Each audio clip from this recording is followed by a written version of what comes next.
Bom, boa noite a todos, sejam bem-vindos.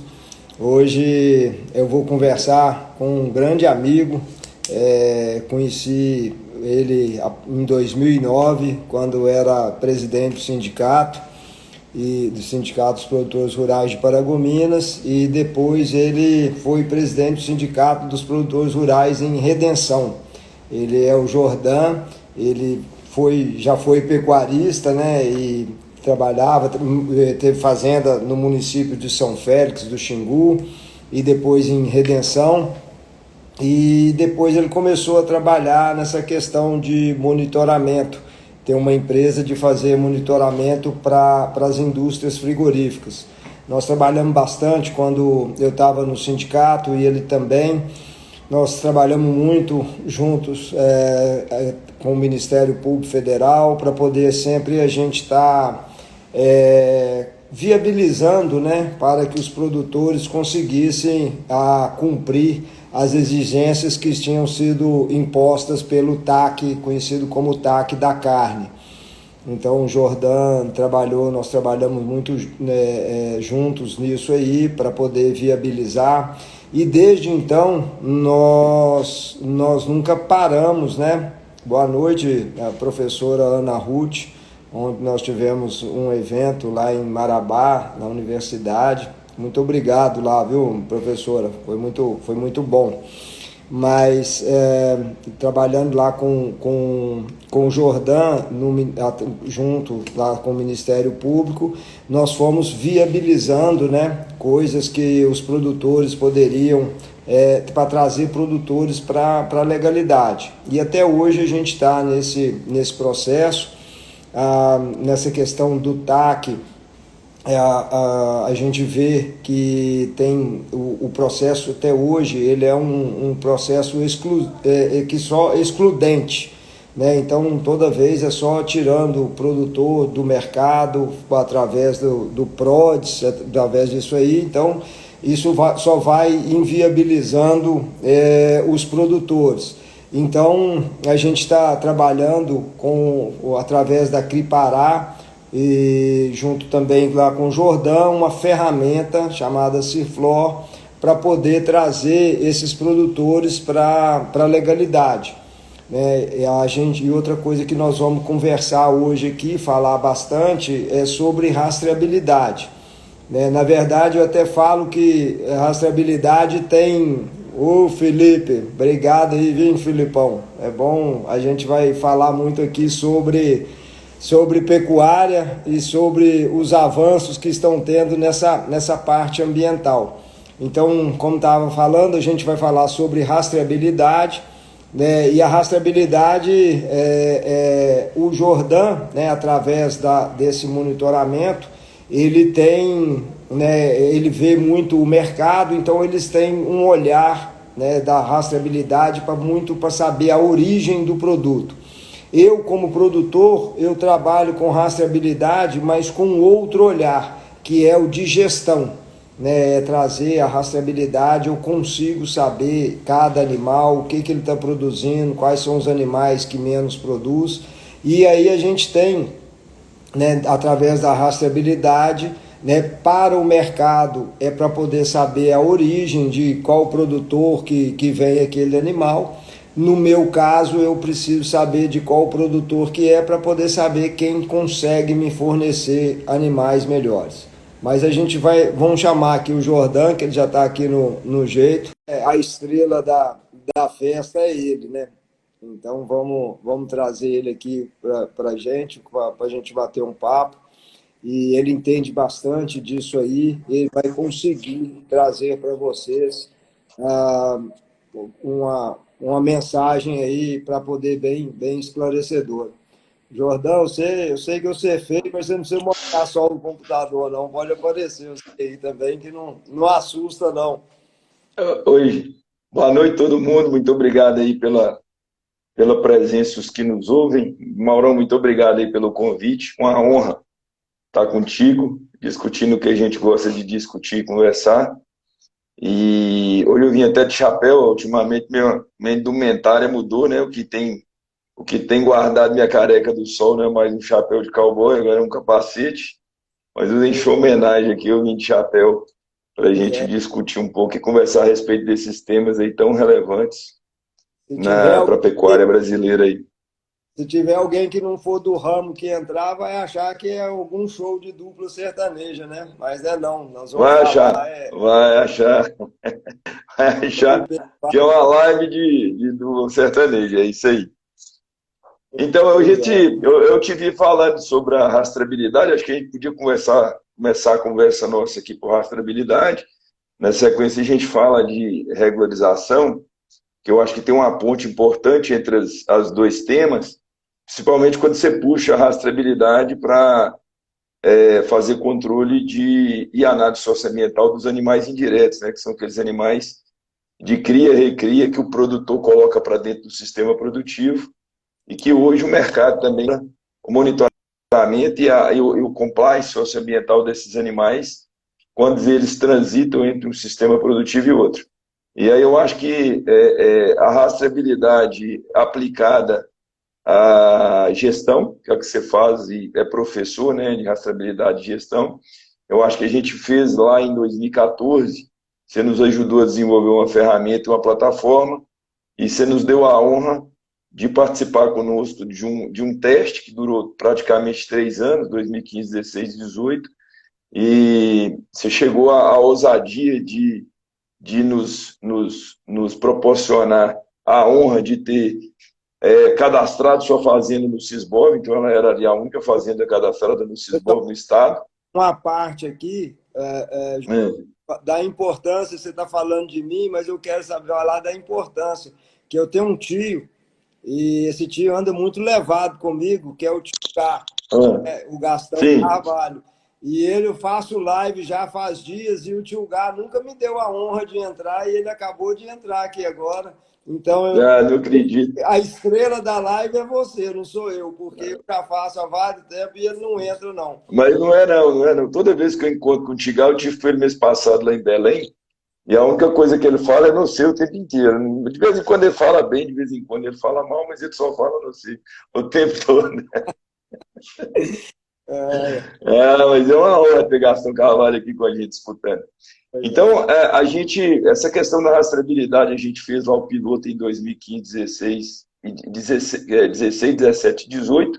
Você nos deu a honra aí de participar ativamente desse piloto, ajudar a desenvolver ferramenta, discutir a aplicação dessas ferramentas. E a gente teve algumas conclusões que a gente chegou nesse piloto, né, juntos lá, e todo mundo aprendeu muito com aquilo, né? A gente aprendeu ali a real importância do controle individual. A gente tinha, naquele momento, uma preocupação muito grande com o custo, né? Custo dessa rastreabilidade. E aí, para a gente testar esse custo, testar a efetividade disso a nível de fazenda, você chegou a cadastrar sua fazenda no Sisbov. A gente trouxe de Goiás uma empresa de rastreabilidade bovina, e nós cadastramos essa empresa junto à Agência de Defesa Agropecuária do Pará, e depois a gente cadastrou a Fazenda Maripiara no Sisbov, ela foi a única fazenda do Pará, e aí nós rastreamos todos os animais com identificação individual, e a partir desse rastreamento, a gente começou a entender custo de rastreabilidade, começou a entender a importância de linkar o número do animal individualmente ao GTA, e você, professor de produtividade aí, de produtividade de arroba, né, por unidade diária da fazenda, você avançou com os testes de gerenciamento e no final você nos aumentou, né, a quantidade de informação e conhecimento com relação à importância, né, e a necessidade do pecuarista que quer trabalhar com grande rendimento, com grande produção, de ter a identificação individual dos animais. Então, no final, o teste se encerrou em 2018, a gente parou com aquilo. Meu sócio, né, Ednei, ele deve estar aí também na live, não sei, eu não enxergo aqui quem está aí, escutando a gente, ele deve estar aí também. Ele falou, o que nós vamos fazer com esse aplicativo e com essa ferramenta que nós desenvolvemos? Eu falei, deixa esse negócio de conceito. Naquele momento a gente entendeu que era cedo para o mercado, a indústria ainda estava sendo pouco cobrada pelo mercado, porque eu acho que quem pede isso é o mercado, né? Quem pede um procedimento mais detalhado de compliance e análise de origem de matéria-prima em qualquer dos elos da cadeia produtiva da pecuária é o mercado. E a indústria ainda não estava acreditando que a força do mercado viesse tão rapidamente, igual chegou. O pecuarista ele não estava também acreditando, mas também não estava preparado para entender a necessidade, o ganho que ele teria administrativo, a partir do momento que ele identificasse cada um dos animais e acompanhasse desempenho a partir desse desempenho individual, e isso agora é muito fácil, é só fazer uma visita na Marupiara para ter aquela aula clássica de zootecnia e desempenho animal, né? E ainda, né, o mercado, né? Que aí a gente tem hoje aqui alguns projetos e algumas iniciativas da Nice Planet, baseado na questão da rastreabilidade e monitoramento do fornecedor indireto. E a gente, como parceiros hoje, a gente tem curtumes, a gente tem ração animal, né, ração PET, que também quer saber a origem do subproduto ali. E quando você pega uma indústria frigorífica hoje, você tem o varejo que quer saber a origem e a rastreabilidade da carne. Você tem o curtume que quer saber a origem e a rastreabilidade do couro. E você tem a indústria PET, né? Cachorrada também não pode mais comer ração de desmatamento, né? Principalmente nos melhores mercados mais exigentes, onde se paga mais pelo produto. Mas você tem ali também a necessidade de rastreabilidade e origem do subproduto. Então a gente percebe que esse melhor mercado, esse mercado mais de ponta, ele tem cobrado a rastreabilidade dentro da indústria frigorífica, do couro, da carne e do subproduto. Então, está todo mundo na mesma linha e a gente agora precisa avançar com uma solução. Eu estava contando a história do Ednei, né, só para concluir. Hoje eu estou rouco, eu não vou conseguir falar o tempo inteiro não, viu, Mauro? Eu vou ter que dividir um pouco a fala contigo. Ainda bem. Eu tô vendo, a hora que você me lembrou da live, que eu vi você postando isso aí, eu já tinha esquecido, você não me deu mais notícia e tal. Aí eu vi alguém falou, olha, o Maurício postou que tem uma live com você. Eu falei, rapaz, nem me avisou mais, ele só falou isso comigo a semana passada, eu não estava nem sabendo que tinha. Aí eu meio louco, eu comecei a fazer gargarejo com sal, água morna, botar pronto. Tem umas 4 horas que eu estou calado, você imagina, eu estou preparado para participar aqui da live com você. Mas aí o Ednei falava assim, moço, nós desenvolvemos uma plataforma, desenvolvemos um aplicativo, e o mercado não está pronto para usar, o que nós vamos fazer com isso? Eu falei, guarda esse trem aí, tem aqueles carros conceito que eles lançam nesse salãozão do automóvel na Europa, o bicho é de elétrico, é de carbono, anda com não sei o quê, aqueles carrão conceito. Falei, Ednei, guarda isso tudo aí como uma ferramenta conceito, vamos anotar aí os principais pontos positivos e negativos que nós tivemos durante esse percurso de 3 anos aí, quando a gente testou a ferramenta, e no futuro, quando o mercado vier de novo pedindo alguma solução, ou alguma ideia para uma solução, a gente vai ter alguma coisa para poder atualizar isso tudo que nós fizemos e oferecer alguma solução para o mercado. E é isso que nós estamos tentando fazer hoje. Mas questão, eu acho que nós, na verdade, o trabalho que nós fizemos, nós antecipamos aquilo que viria a acontecer, como que está acontecendo hoje. Eu acho que isso é fundamental, né? Se você olhar, por exemplo, a fórmula... A live hoje só tem figura ilustre. Acabou de entrar aqui meu companheiro Roberto Paulinelli, lá do Frigorífico Maria. Tá vendo? O Roberto é um cara também que está sempre enxergando. Excelente. Sempre enxergando na frente, sempre olhando no futuro. E eu acho que é isso mesmo. Mas eu estava falando, né? Por exemplo, o airbag, esse controle de tração, isso saiu tudo na Fórmula 1 para poder desenvolver os carros, né? melhorar a performance dos carros. E quando isso vê, né, que isso melhorava contra acidentes, contra tudo, isso começou a ir para o mercado. E hoje, por exemplo, o carro com airbag praticamente não tem modelo nenhum que não tenha. Né? Carro com hoje também já é uma coisa já meio que rotineira, né? Então, a questão da rastreabilidade do modelo que nós fizemos, eu acho que o futuro ele vai dar, porque o mercado tá fluindo muito para esse lado, né?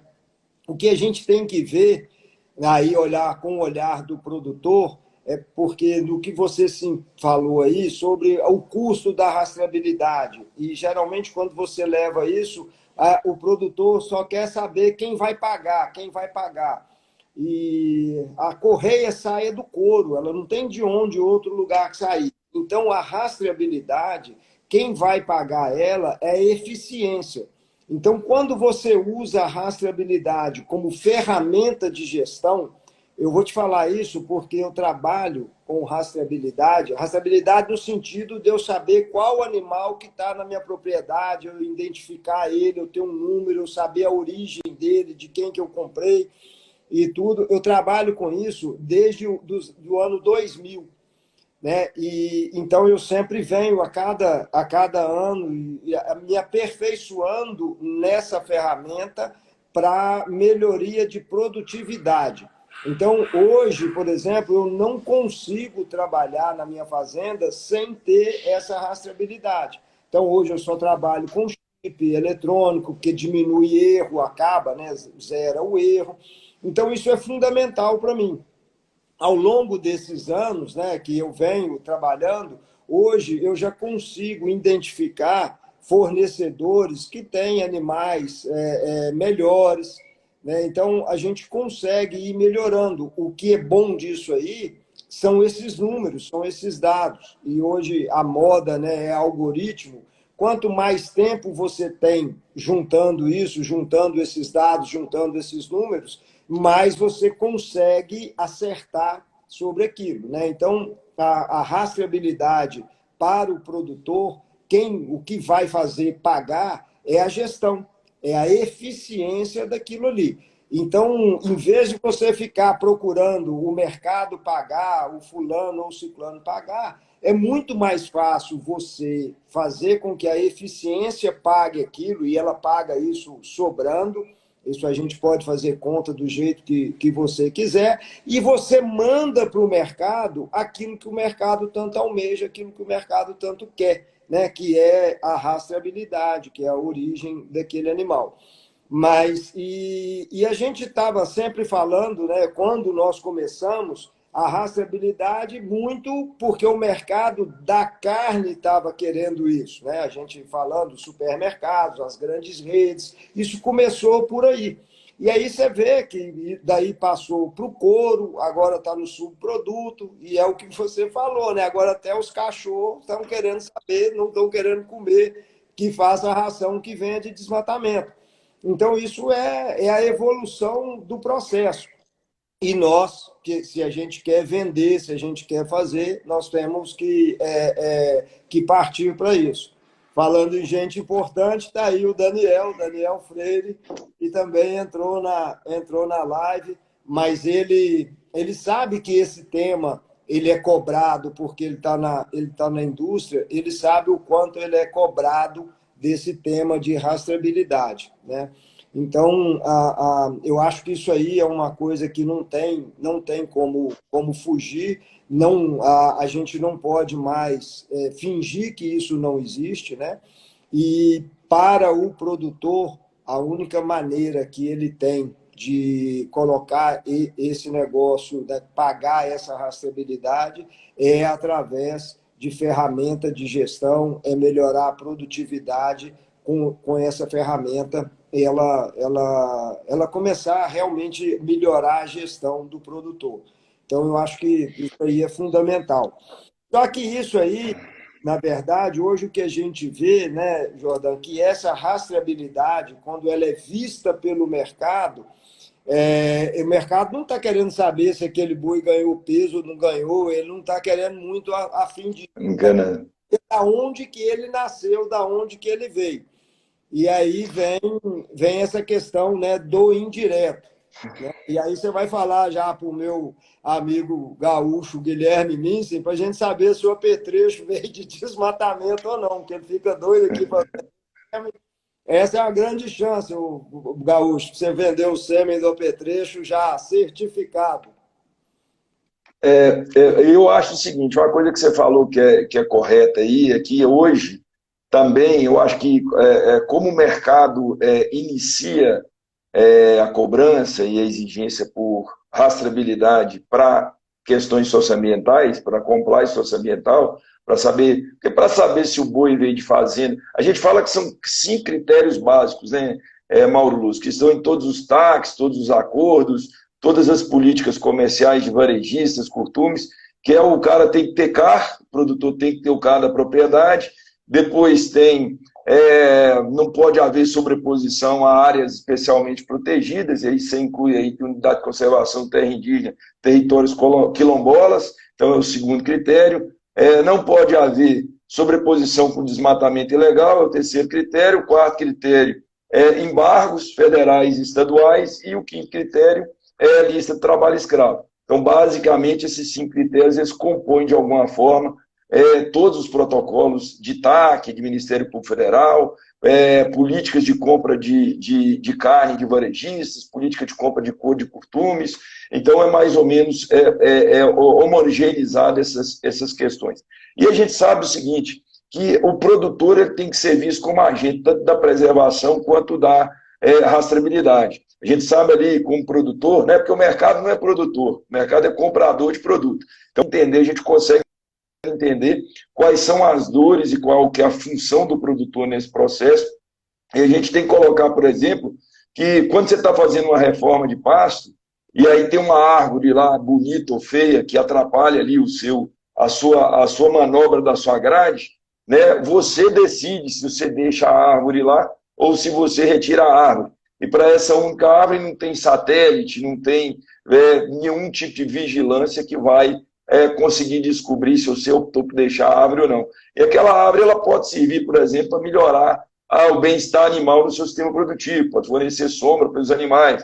Ela pode ser ali um esconderijo de fauna, onde os passarinhos ficam ali meio escondidão para comer cigarrinha, por exemplo, quando começa a infestação. Então, o produtor, como agente de preservação, ele é o principal agente de preservação. O mercado pode falar o que quiser, mas quem preserva, reserva, quem faz, preserva PP, quem faz melhoria de conservação ambiental na propriedade é o produtor rural.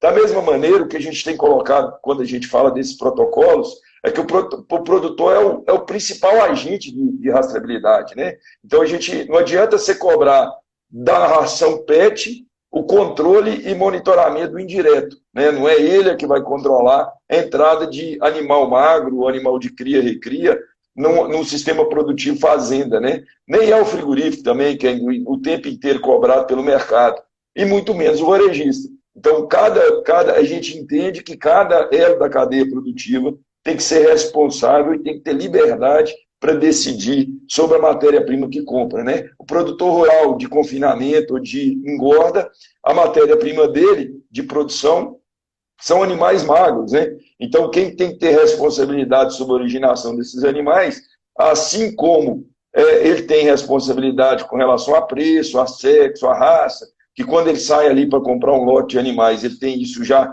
pré-estabelecido em função do sistema produtivo, ele também precisa ter conhecimento e tecnologia para ele poder buscar animais que tragam para dentro do sistema produtivo compliance e regularidade socioambiental, né? Então, a gente tem que pensar no produtor como foco principal.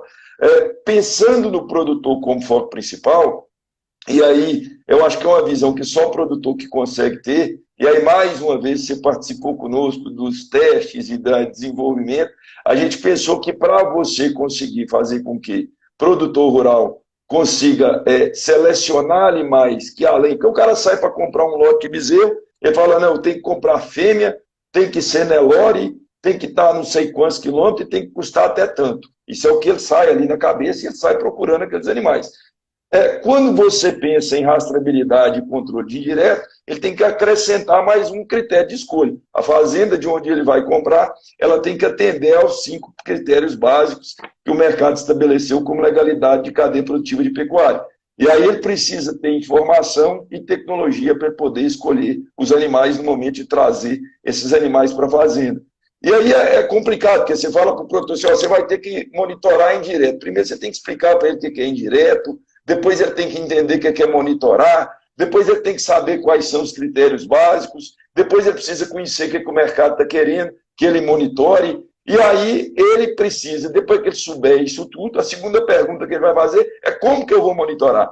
Então, a partir do conhecimento e da vontade de monitorar esses animais, ele precisa de tecnologia. Então, no nosso caso, e aí você nos ajudou muito, nós desenvolvemos aquele aplicativo. Né? Então, a gente desenvolveu um aplicativo de celular, de mão, e esse aplicativo, a principal finalidade dela no nosso projeto foi proporcionar ao produtor rural informação e tecnologia para que ele pudesse, no momento que ele vai comprar um lote de animais, ele ter na mão ali, né, uma ferramenta que possibilite a ele fazer o monitoramento do compliance socioambiental, dos 5 critérios da fazenda de onde ele está adquirindo esses animais. Né? Então, a gente foco no produtor rural, né, e proporcionar ao produtor conhecimento e tecnologia para ele poder comprar. Num segundo momento, e aí a gente evolui um pouco mais, a gente acredita que o produtor ele precisa ter uma ferramenta de arquivamento de informação. Porque na hora que ele comprar um animal que está de acordo com o compliance, e aí a gente acredita que a rastreabilidade ela tem que vir de numeração individual, a gente aceita e concorda com essa rastreabilidade de GTA, rastreabilidade de lote, só que a gente sabe que essa rastreabilidade tem uma série de limitações e, no meu entender, a principal limitação dela é que ela é passada. Né? Você fazer rastreabilidade com GTA, você vai rastrear um negócio que já aconteceu. Né? E a dificuldade de obtenção desses GTAs, que aí leva ao atraso nas datas dos pacotes de informação de GTA que o pessoal consegue acessar, aí você começa a fazer rastreabilidade de animal que já morreu. De 2, 3 anos atrás, que houve a transferência do animal de uma fazenda para outra, que está relacionada ali na data de emissão do GTA, e aí você está querendo falar de compliance, fazer rastreabilidade de bicho que já morreu. Então a gente acredita nisso como ferramenta de auditoria, mas não como ferramenta de rastreabilidade e ferramenta de monitoramento. Diante do que a gente está falando, a ideia é proporcionar ao produtor uma ferramenta onde ele possa arquivar as informações, que é o que nós estamos desenvolvendo agora, que um dia a gente vai te chamar para ajudar a testar. E essa ferramenta ela vai trazer a possibilidade de armazenar provas documentais e provas técnicas que, daquele momento que o GTA foi emitido, que os 5 critérios de legalidade socioambiental, eles estão atendidos para aquele animal, para aquele número, né? E aí a gente segue com isso até conseguir chegar com esse animal da indústria. Para isso, a gente está escrevendo um protocolo privado oficial, nós vamos registrar esse protocolo onde for preciso registrar, e a partir do registro e aprovação do protocolo, a gente vai buscar o desenvolvimento e aperfeiçoamento daquela ferramenta nossa, que você ajudou a desenvolver lá em 2014, a gente não vai passar o carro na frente dos bois. A gente vai primeiro aprovar o protocolo e depois a gente vai atualizar a ferramenta para poder atender a esse protocolo aprovado e trazer para esse mercado mais exigente, para esses frigoríficos, para esses confinadores, para esses invernistas, né? Esses fazendeiros que engordam animais de mais vanguarda, uma ferramenta, uma possibilidade de oferecer, além da qualidade dos animais, também a rastreabilidade completa via número para o mercado. Então, essa que é a ideia nossa com relação a isso. E aí, quando você leva essa ideia via número, quando a gente fala de Amazônia, infelizmente, né,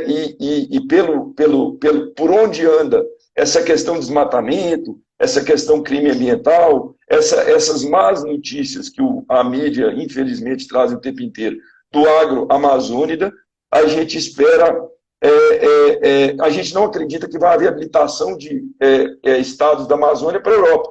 Então, essa rastreabilidade, ela não adianta ser CISBOB, né? CISBOB foi criado para atender protocolo Europa, né? E o animal precisa estar rastreado ali, confinado ou semi-confinado, por 120 dias. A ideia nossa é trazer um protocolo aplicável para qualquer bioma, né, e para qualquer cadeia, e que atenda principalmente a esse mercado mais exigente, e assim talvez a gente consiga agregar um pouco de valor ao boi, né, de cima para baixo. Então o cara vai vender o couro dele lá para as grandes marcas de luxo europeia, E aí grandes marcas de luxo são marcas de moda, marca de carro, indústria automobilística, indústria moveleira europeia e americana. E de lá para cá, nós, com certeza, hoje eu entendo. Antigamente eu falava que não, a gente já conversou muito a respeito disso, que ninguém ia pagar para motoqueiro andar de moto com capacete. Né? O cara tem que pôr capacete, que é lei e ponto.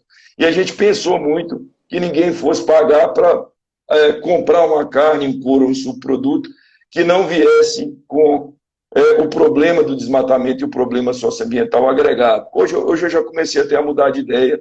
Eu começo a entender que o mundo inteiro, principalmente baseado nessa questão de gases de emissão de efeito estufa, né? Eu tenho dito muito que, eu acredite ou não acredite, isso é uma questão que só o futuro dirá, né? Nós temos duas correntes ideológicas e duas correntes acadêmicas, né? Uma que acredita no aquecimento, outra não acredita. Então, a gente não somos nós que vamos descobrir quem que está certo, né? Isso vai acontecer no futuro, mas acredite ou não acredite, desmatamento hoje é problema do passado, desmatamento é passado, o presente é emissão de gases de efeito estufa e o futuro é net zero, é zerar emissões de carbono na atmosfera. E todas as grandes empresas do mundo, todas as grandes companhias do mundo, todo o mercado de capital mundial, de fundos de investimento, de grandes bancos, eles estão cobrando isso e a meta é chegar a net zero até 2050. Então a gente precisa trabalhar isso de forma muito consciente, de forma a trazer para o produtor rural, que detém, o produtor rural brasileiro detém o maior ativo do mundo em carbono. Né? Ontem eu conversando com um grupo, para vocês terem uma ideia, a demanda por carbono hoje, anual, é em torno de 10 bilhões de toneladas, isso é a demanda que as grandes companhias, Amazon, Microsoft, então a estimativa é que o mundo hoje demanda por 10 bilhões de toneladas de carbono por ano e que consegue certificar somente 5 milhões de toneladas. Então nós temos um déficit de carbono aí certificado anual de 995 milhões de toneladas de carbono, de 9 milhões 995 milhões de toneladas. Né? A gente certifica, o mundo certifica hoje 5 milhões e o déficit de carbono hoje é de 10 bilhões de toneladas. Então a gente precisa trabalhar isso, que o produtor rural brasileiro, quando o pessoal repete que o produtor rural brasileiro detém e conserva mais de 60% do território, isso é lindo, mas a gente tem que pensar isso como um ativo financeiro enorme e que a gente precisa tentar estruturar a agropecuária brasileira, para além de alimentar o mundo também, prover esse mercado de carbono de solução via conservação ambiental e restauração de floresta.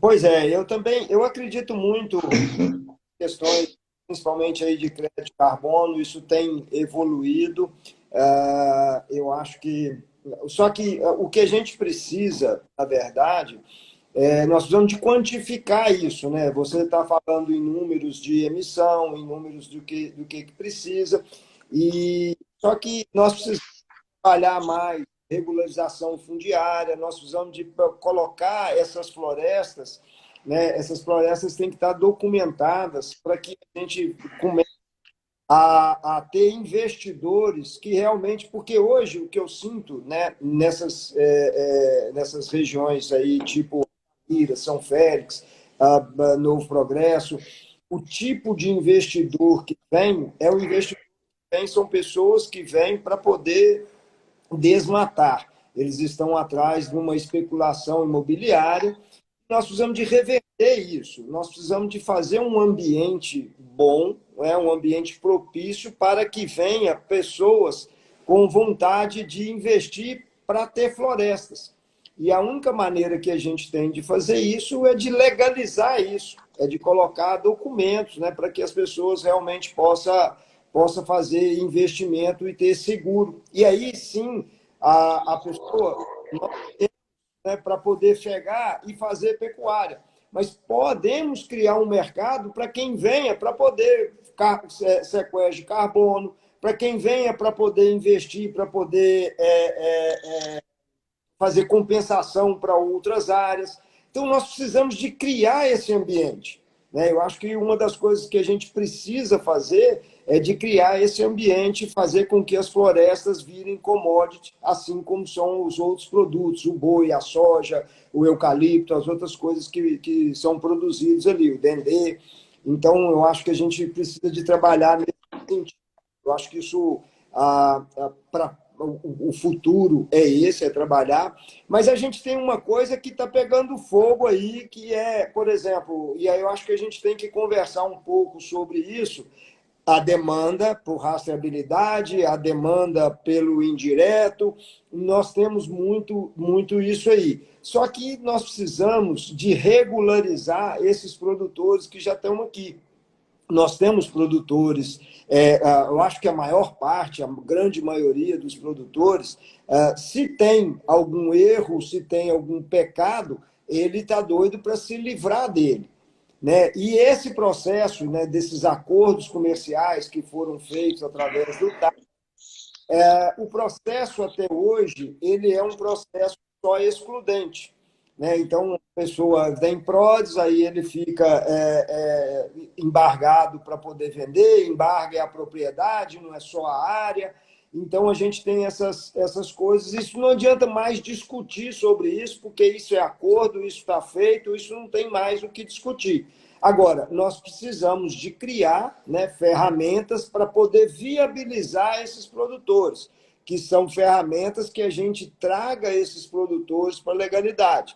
Né? E, através disso, você foi uma das pessoas que mais trabalhou em cima disso, né? E não só para poder desenvolver a tecnologia, mas também para desenvolver e trabalhar na parte burocrática, de como isso funciona, de como isso deve ser feito, a credibilidade dessa ferramenta. Então, eu queria que você falasse um pouco aí sobre o Cifró, que é a ferramenta que está sendo desenvolvida, porque quando a gente só fala na rastreabilidade, quando a gente só fala que o mercado está pedindo e tudo, o produtor realmente ele começa a ficar louco, né? Porque ele não vê a porta de saída. Então, eu acredito no Cifró como a saída, a porta de saída para esse produtor, ou a porta de entrada, né, para esse produtor para a legalidade. Então, eu queria que você falasse um pouco sobre o Cifró, para poder a gente trazer esperança, né, e um lugar para o produtor se legalizar. A história disso tudo começa lá atrás, quando você estava presidente do Sindicato Rural de Paragominas, eu estava presidente do Sindicato de Redenção. A gente começou a perceber, o TAC já tinha 5 anos, né, de 1999, 2009, 2010 ali. 2014. Então já tinha lá 5 anos. E aí começou todo ano uma quantidade de produtores excluídos aí, depois dos relatórios de desmatamento, algumas exclusões por pequenos vetores geográficos de PRODES. O cara tinha lá 5.000 hectares de pastagem, por acaso um fogo, uma invasão, uma limpeza de pastagem mal feita, uma bobeira de um tratorista. Então ele tirava ali 10 hectares, 15 hectares de floresta. Oi? Represa. Represa, fazia uma represa, né? Fazia uma represa. Então, ele ficava ali por qualquer motivo, ali, por qualquer bobeira até, né? Ele não era a intenção dele expandir para a floresta as áreas produtivas da propriedade, e por algum motivo ele começou a ser travado pelos protocolos e travado pela metodologia de monitoramento.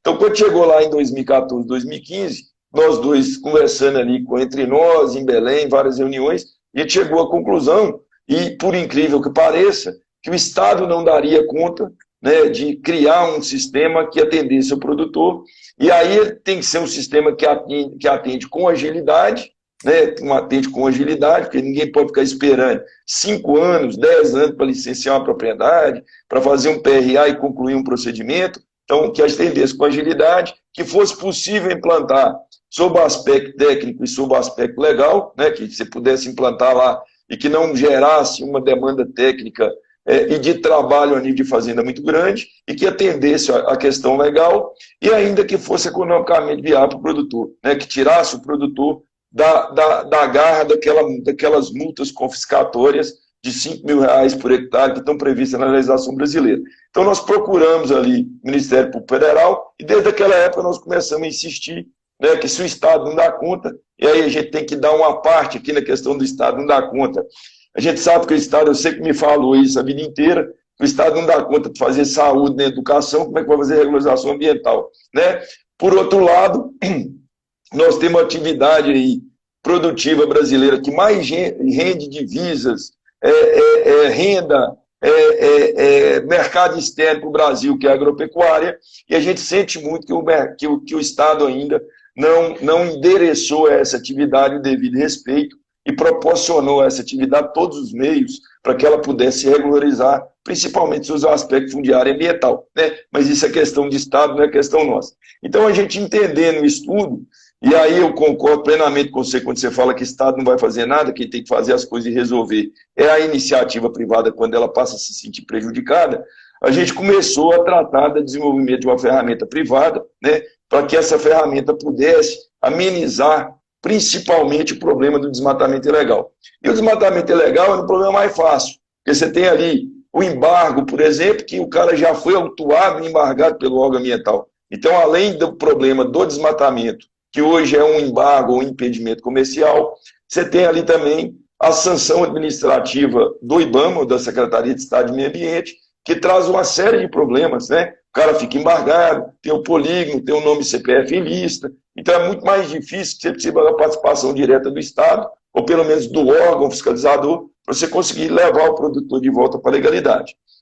A gente propôs uma solução para o Ministério Público Federal, uma parceria que nós temos com a Cripará, com você e Mauricinho Fraga, nos proporcionar até essa honra e confiança da nossa empresa de fazer essa proposta conjunta, e a partir daí a gente começou a desenvolver uma ferramenta, e a ideia dessa ferramenta é proporcionar ao produtor que ele consiga avançar ou iniciar e andar na frente com a regularização desses pequenos polígonos de desmatamento, para que ele possa principalmente voltar para o mercado formal. E tudo que é feito na ferramenta, ela serve para o PRA. Então não é que o cara vai fazer um procedimento agora, o produtor vai fazer um procedimento agora, e depois ele vai ter que repetir esse procedimento, vai ter que fazer um procedimento diferente na hora que ele estiver regularizando a propriedade dele ali de IFEMAS e no âmbito do PRA. Tudo que ele faz agora é o início e o adiantamento da regularização ambiental e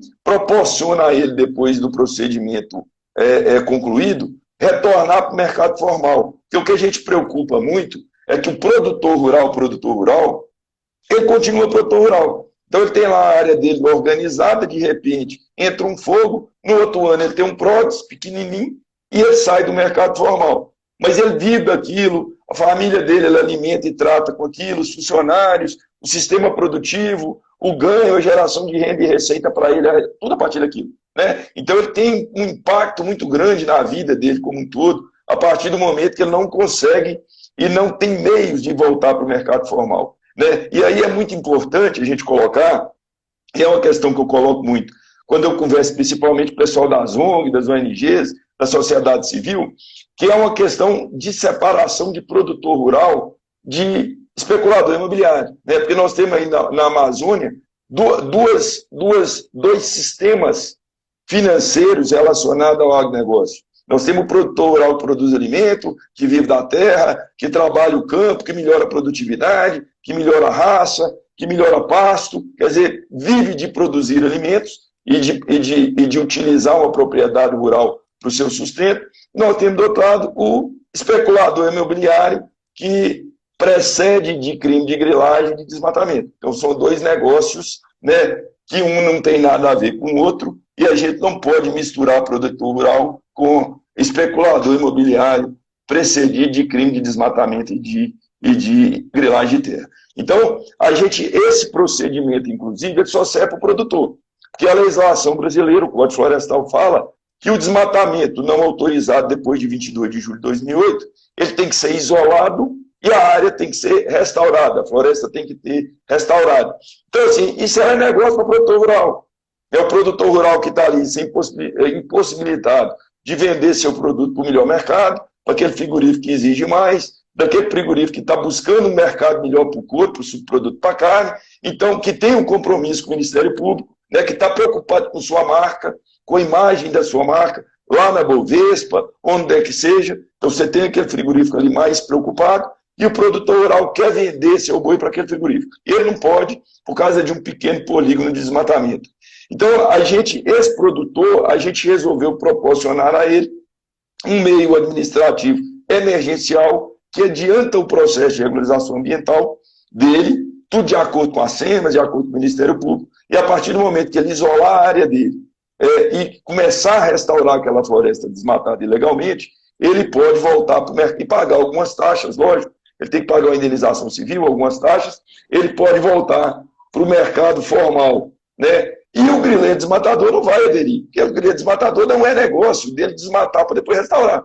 Ele quer desmatar, né, para começar a criar ou plantar alguma coisa, né, para tentar valorizar a área que ele grilou. Então é assim que funciona o negócio do grileiro desmatador. E para você ter uma ideia, hoje eu estava trabalhando, inclusive, nesse projeto, o projeto está pronto, tem algumas limitações ainda para começar a rodar. Essas limitações, elas são limitações do Estado, né? O projeto da nossa parte, da nossa empresa e da Acripará, ele está pronto, concluído. Inclusive, você fez o lançamento de tudo lá no Pecuariano, em Marabá, parece que um mês atrás, né, que você esteve lá lançando, e ali o sistema já estava pronto para começar a operar, mas ainda tem algumas questões burocráticas aí, a nível de Secretaria de Estado de Meio Ambiente, alguns acertos, e a gente está aguardando a conclusão desses acertos para começar a atender o produtor rural na regularização desse passivo de reserva legal. Então, tem algumas questões com relação a isso, alguns números que são importantes. Por exemplo, a gente sabe que na Amazônia toda, 70% dos CAR não tem problema nenhum. Então, você vai, quantos por cento dos CAR da Amazônia tem problema? 30%. Tem algum tipo de problema relacionado aos 5 critérios básicos que eu falei lá atrás. Mas aí você tem que analisar se o PROS é falso positivo, você tem que analisar se o desmatamento não é autorizado, você tem que analisar se aquele embargo é naquela propriedade ou é em outra, né? Nós temos casos, por exemplo, de o CPF em lista do embargo, que o cara tem uma fazenda no Pará e tem um lava-jato no Rio de Janeiro, e o problema dele é lá no lava-jato. Então você precisa analisar isso, né? Mas é um dos 30% que tem problema. Isso é um número interessante. A outro número interessante, e aí eu vou trazer dados aqui do estado do Pará, é que no nosso sistema de monitoramento de frigorífico, a gente tem 29.628 propriedades cadastradas e analisadas. CAR do Pará, nosso sistema de monitoramento. Isso é de hoje, esse dado. Nós fizemos isso agora de manhã, essa conta. Então, nós temos 29.628 propriedades.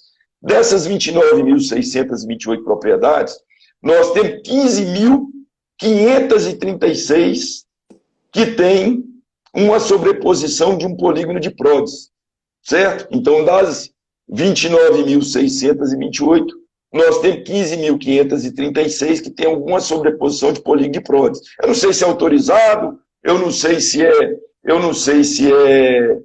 é falso positivo, eu não sei, mas nós temos esse número de propriedades que tem pelo menos um polígono e representa 52,44% do total das propriedades cadastradas e analisadas no nosso sistema. É importante colocar aqui nesses números que essas 29.628 propriedades, elas detêm uma área total de 28.150.000 hectares. Então, nós temos cadastrado e analisado no nosso sistema, no estado do Pará, 28.150.000 hectares. E essas 15.536 propriedades, que possuem alguma sobreposição, elas detêm uma área de 21.830.000 hectares. Então, quer dizer, no estado do Pará, só no nosso sistema, tem 15.536 propriedades rurais que já ofereceram boi para algum frigorífico, né? Porque elas só estão cadastradas aqui, porque em algum momento elas ofereceram boi para frigorífico, por isso que ela foi cadastrada no sistema, e que elas detêm uma área total, Maurão, de 21.830.000 hectares. Então, quer dizer, essas propriedades hoje, a maioria delas está impedida de comercializar com esse melhor mercado que exige esses 5 critérios básicos. Então, isso é um número bem impactante. E uma coisa que nós fizemos é que a área total de desmatamento ilegal que sobrepõe essas propriedades corresponde a 881.500 hectares. Então, nós temos aí quase 1 milhão de hectares apontados pelo PRODES, que a gente tem certeza que mais de 99% é ilegal, certo? E sobrepõe essas propriedades. Que traz uma conta simples aí, uma área média desmatada desmatada ilegalmente depois de 22 de julho de 2008. Nessas 15.536 propriedades, de 56,74 hectares. Então, é esse o problema que nós vamos resolver. E você pensa, se 15.536 propriedades que ofereceram bois para os frigoríficos, que são nossos clientes, tem outros que não são, mas que ofereceram boi para o frigorífico nossos clientes, precisarem acessar as SEMAS, aprovar o CAR, aderir ao PRA, fazer todo o procedimento, para lá no final do processo, assinar o termo de compromisso, e a partir do termo de compromisso, retornar ao mercado formal com propriedade regularizada, dentro desses critérios de mercado e desse critério do Ministério Público. O problema que nós temos para resolver. Então, assim, a ferramenta ela vem para resolver esses problemas e dar condição a esses 15.536 fazendas e todas as outras que não estão cadastradas no nosso sistema, de regularizar a parte de desmatamento ilegal. E aí tem um número depois também que eu vou comentar com relação a isso, que o cara consegue resolver isso com 60, 90 dias depois que ele inicia o procedimento. Então, a importância, o tamanho do problema e a importância dessa solução é essa que eu estou colocando para vocês. Quando eu disse lá atrás que 70% das propriedades elas não têm problema nenhum e que 30% tem problema, desses 30% que tem problema, 75% do problema é relacionado a desmatamento ilegal. Então, quando você fala assim, você tem 1 milhão de propriedades, então você tem 700 mil que não tem problema, você tem 300 mil que tem indício de problema, alguma sobreposição, algum nome, alguma lista, alguma coisa. Desses 30% que tem problema, 75% dos casos está relacionado a desmatamento ilegal. 17% dos casos, além do desmatamento ilegal, tem o embargo do IBAMA ou do órgão ambiental estadual. E os outros 8% que sobram é sobreposição com unidade de conservação e terra indígena. São problemas que não tem como resolver. O cara não podia estar dentro da terra indígena e não podia estar dentro da unidade de conservação. Então, assim, quando você coloca uma ferramenta de requalificação e restauração de reserva legal ou de área desmatada ilegalmente, dos 30% do problema, das fazendas com problema, você consegue trazer solução para 75% delas. Então, é uma solução necessária, é uma solução que tem que ser criada e uma solução que foi desenvolvida com a parceria, o apoio do Ministério Público, com a parceria do Governo do Estado do Pará e das SEMAS, e graças a Deus nós estamos conseguindo chegar ao final da labuta de botar essa ferramenta para rodar o mais rápido possível, em parceria com a Cripará. Pois é. Então, inclusive aqui entrou, não sei se ainda está, a doutora Maxiele, que é presidente lá do Sindicato dos Produtores Rurais de Paragominas, e eu acho que a gente tem que começar, a ferramenta já está pronta, está no ponto para funcionar, tem os problemas burocráticos aí, né, que isso acontece mesmo, mas a gente precisa também de começar a divulgar isso para que a gente possa levar, né, não só através da indústria, né, a indústria vai passar isso muito para os clientes dela, mas também nos sindicatos, e a gente começar a ter, interagir mais, né, sobre essa questão da rastreabilidade, sobre essa questão da ferramenta que tem para poder trazer as pessoas para a legalidade. Uma das coisas que você falou sobre a questão do Estado, e eu sempre fui a favor da gente assumir, assumir em fazer a ferramenta, em fazer coisas para evoluir, é porque tem muita da ferramenta são coisas que estão num acordo comercial. Essa questão do PRODES e, por exemplo, o embargo, na legislação, o embargo não é para ser da área toda, o embargo é para ser da área desmatada, mas tem um acordo comercial onde embarga toda a área. Então, esse acordo comercial, ele passa além do que é a legislação. O Estado, ele tem a mobilidade dele, o que ele vai preocupar é com a legislação. Então, como tem algo que é do comercial, então aquilo me afeta direto, eu acho que a gente, né, a parte, o privado, o setor privado, ele tem que correr, porque é o que você falou, a eficiência, né, do privado, ele é muito maior. Então, eu sempre trabalhei querendo que o setor privado assumisse isso, porque realmente foi um compromisso que o setor privado assumiu com o mercado então, e o Ministério Público. Então, já que nós assumimos isso, nós temos que assumir as saídas também. Né? E aqui, por exemplo, o Daniel, né, que trabalha muito, é na indústria, trabalha o mercado, e ele fala que se o Pará conseguir implantar a rastreabilidade nos padrões do Uruguai, provavelmente o que ele colocou aqui é que nós vamos ter mercados mais ou menos igual tem o Uruguai, né? Então, eu acho assim, o rebanho, a gente tem algo que é muito parecido.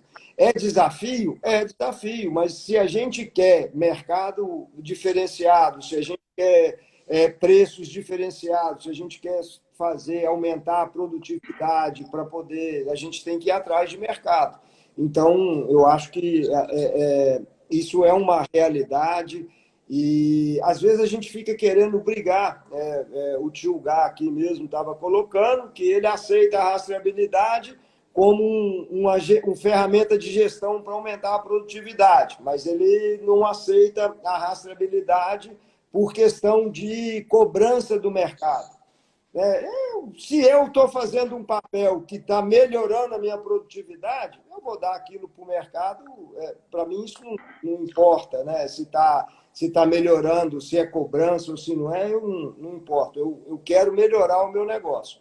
Então, eu acho, eu sou a favor, né, da gente ter a rastreabilidade. E eu vou falar mais uma coisa aqui que talvez muitas pessoas vão ficar chateadas e ficar com raiva. Mas do mesmo jeito que eu acho que nós podemos tirar a responsabilidade do Estado, a gente fazendo essas ferramentas, fazendo isso, eu também acho que nós vamos ter que, nós mesmos, fazer a seleção, separar pessoas que desmatam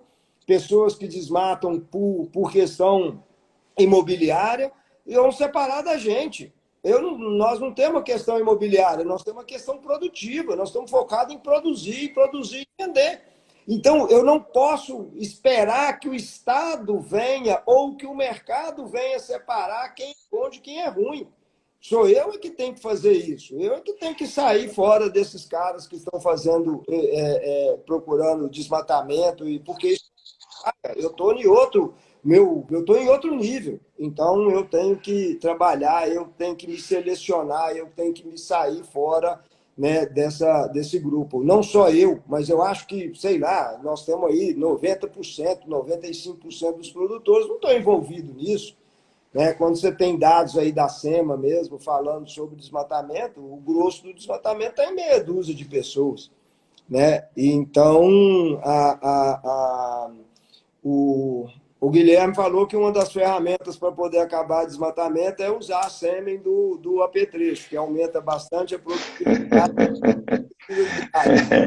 Mas está falando aqui porque o Daniel, deixa eu só dar uma lida aqui, que o Uruguai, né, tem os melhores mercados, como o Japão, a Coreia, e outros mercados que pagam bem, valorizam o produto de melhor qualidade. Então, o Guilherme... Uma coisa que tem que deixar clara... do mercado do Uruguai, né? Ele vai muito lá, ele fala que o Uruguai tem um programa de rastreabilidade exemplar, porém com uma comunidade e vocação pecuária bem diferente da nossa pecuária. E aí ele fala, Sim. E tem que lembrar que lá a rastreabilidade é obrigatória por lei, né? Lá não tem esse negócio. Lá o Tigá ia ter que fazer de qualquer jeito. No Brasil, graças a Deus, nós ainda somos uma democracia, faz quem quiser, né? Então, no Uruguai é obrigatório por lei, tem que rastrear de qualquer forma, né? O incentivo disso, né, tem que ser que nós vamos ter mercados melhores, isso que o Daniel está colocando. Na verdade, os mercados, a gente tem que fazer o produto e ir buscar o mercado. Geralmente, né, a gente fica esperando o contrário. esperando que o mercado venha aqui pedir para a gente fazer o produto. Sim.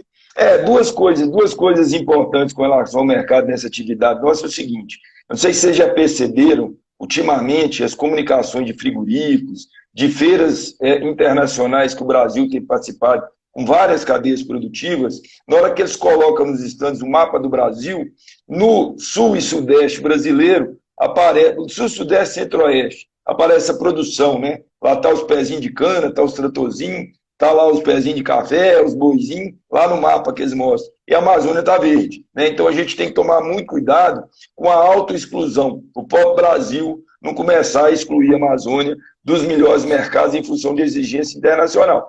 Nesse item, eu preciso lembrar que o acordo lá de Mercosul Europa, que o Paulo Guedes conseguiu acabar de fechar agora no início do governo Bolsonaro, o acordo é um acordo que tem como cláusula de barreira emissão de gás de efeito estufa, que é o Acordo de Paris. O Acordo de Paris, para quem não sabe, juntou lá 190 e tantos Paris, lá em Paris, e a Dilma foi lá e falou, a meta do Brasil, ela era uma meta que cada propositiva para cada país, então a Dilma falou, a nossa meta é reduzir a emissão de gás de efeito estufa com a redução de desmatamento e queimada na agropecuária. Então, o compromisso que a Dilma fez lá de redução para o Brasil, lá na COP Paris, foi de reduzir via queimada e tal. Então, a cláusula de barreira do acordo do Paulo Guedes, agora do início do governo Bolsonaro, é emissão de gás de efeito estufa e cumprimento do Acordo de Paris, das metas estabelecidas no Acordo de Paris. E aí, isso é preocupante, porque vocês vão ver o seguinte, vocês vão ver produtor de cachaça do norte de Minas, vocês vão ver produtor de mel, queimando a agropecuária da Amazônia quando eles estiverem impedidos de exportar seus produtos para a Europa. Então você vai ter ali dentro... Sim, Paulo. O Daniel mesmo que esse tema, né, da autoexclusão do próprio Brasil, né, nós mesmo aqui nos excluindo, ele fala que é um fato real. Né? Então, quer dizer, isso já tem indício, né? Não é... A gente não tem tempo de falar só dessa questão de acordo internacional e acordo comercial. Né?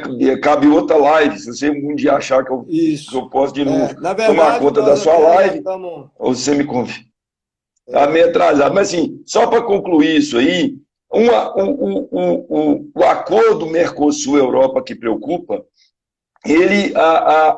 as exportações de produto agropecuário que vão e vêm com cotas que vão ser reestudadas e redeterminadas em função do que já é exportado e imposto reduzido, ele vai ser barreira à emissão de gás de efeito estufa na agropecuária via queimada e desmatamento. Então, assim, com certeza nós vamos ter produtor de mel e produtor de cachaça ajudando a condenar a agropecuária na Amazônia se a gente não tiver uma redução das taxas de desmatamento. Outra coisa importante é que a gente já monitora Colômbia, boi, frigorífico, Colômbia, Argentina, Paraguai e agora nós estamos começando no Uruguai. Quer dizer, o Uruguai tem lá um sistema de rastreabilidade governamental obrigatório e lá tem rastreabilidade. O que nós vamos fazer no Uruguai agora é estudar a legislação uruguaia relacionada a socioambiental e vamos implantar procedimentos de monitoramento socioambiental no rebanho uruguaio. Por que o pessoal está preocupado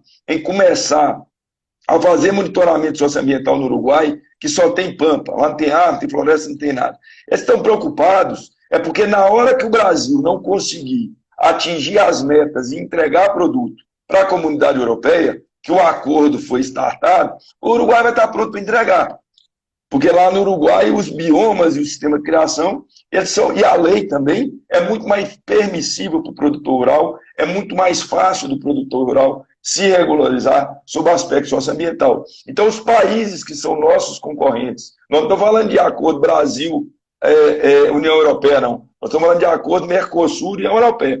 Então, os países do Mercosul, que são nossos concorrentes, eles estão se preparando, as empresas desse país estão implantando procedimentos e sistemas de monitoramento socioambiental para, num futuro muito próximo, poder subjugar o Brasil e substituir e tomar conta dessas cotas que vão ser estabelecidas nesse acordo. Então, assim, é muito importante a gente preocupar com isso. A gente precisa, de fato, trazer soluções.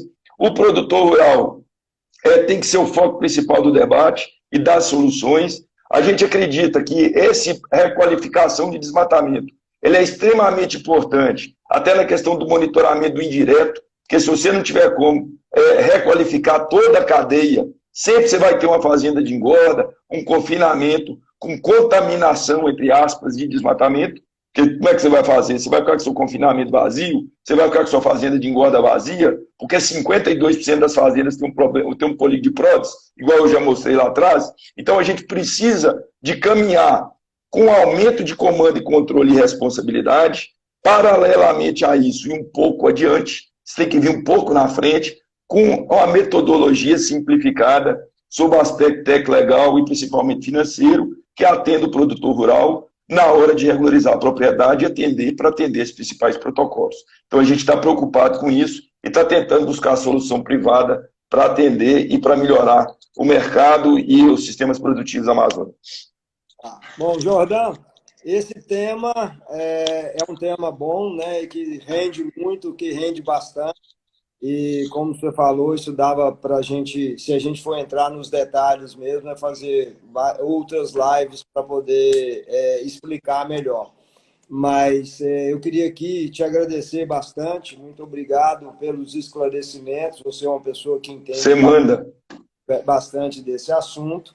E eu espero que a gente tenha clareado um pouco, né? Mas o problema é grande, mas tem solução, né? Então, o problema só é difícil quando não tem solução. Então, solução e gente temoso, né, Maurão? Tem solução e tem gente temoso. Quando tiver solução e gente temoso, vai resolvendo, entendeu? Então, a gente vai fazendo isso aí. Mas eu acho que esse assunto é muito importante para a pecuária paraense. Nós temos realmente que cuidar disso aí. E aí, doutora Maxielli, nós estamos à disposição para poder fazer uma reunião, uma apresentação aí que isso vem até vem a encontrar com esse trabalho que você está fazendo de questão de crédito de carbono. Nós temos que trabalhar para poder valorizar isso aí. E aí, doutora Maxielli, nós colocamos à disposição para poder fazer uma reunião lá com o pessoal do sindicato, para poder trazer um esclarecimento maior e trazer uma chance de colocar essas pessoas na legalidade, tá? Mas já nós estamos extrapolados aqui. Eu queria agradecer a todos que nos acompanhou aí, todo mundo, e uma boa noite para vocês. E muito obrigado, um grande abraço. Muito obrigado, Jordão, pelo... Maurão, estou à disposição sua aí, você precisando, sempre estou presente. Uma honra participar de sua live de quinta-feira, mais até do que se fosse a live do presidente Bolsonaro, que também é quinta-feira, eu prefiro a sua. E você precisando, estou à disposição. Muito obrigado a todos que participaram. Se alguém precisar de qualquer informação, Mauro Luz tem meu contato, é só pedir para ele. Vocês entrarem via Instagram aí, pode fazer pergunta para nós estamos à disposição para responder, tá? Muito obrigado e boa noite a todo mundo.